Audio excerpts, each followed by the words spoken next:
Can I find? From Chimezie. Eh? Chimezie Eze. Chimezie Eze. Yes, sir. Chimezie Eze.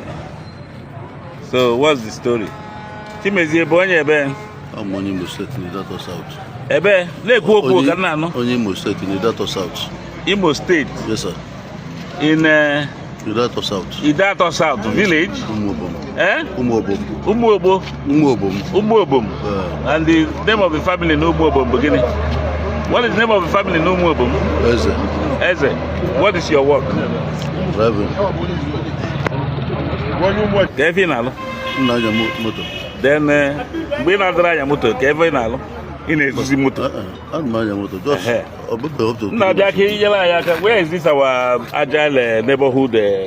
Yes, you deserve a commendation. Kola Ivegimoniaje.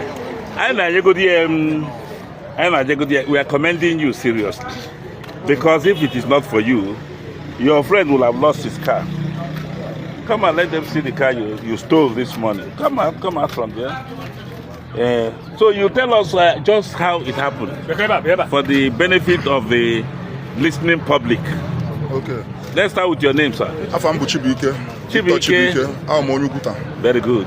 So this morning, my friend Pomo, Nezulu Motia na Fidelity Bank along Express. Okay. On the Expressway.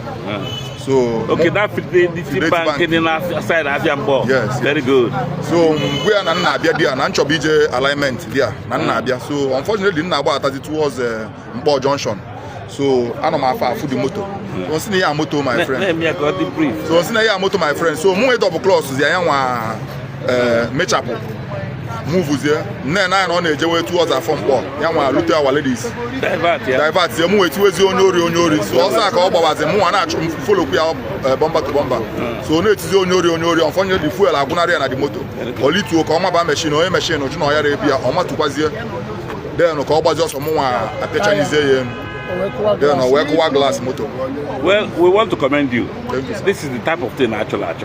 If people are behaving like you, these cases of kidnapping anyway, what you need is alarm. Once you raise alarm and then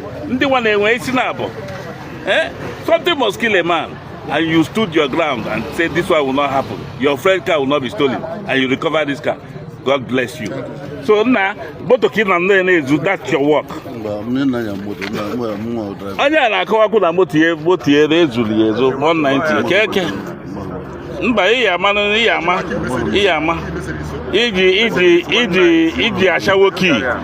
Anyone where is the let me see.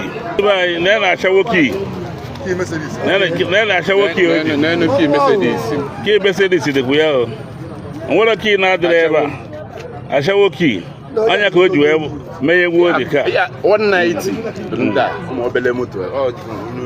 That's your job. Anyway, we have done a bit. This is the central security. We are going to hand you over, and we will hand you over to SARS. You will help them in their investigation. I'm sure now you will get a lot of reported cases of stolen cars that you can help them to unravel. I wish you luck when you get to that place.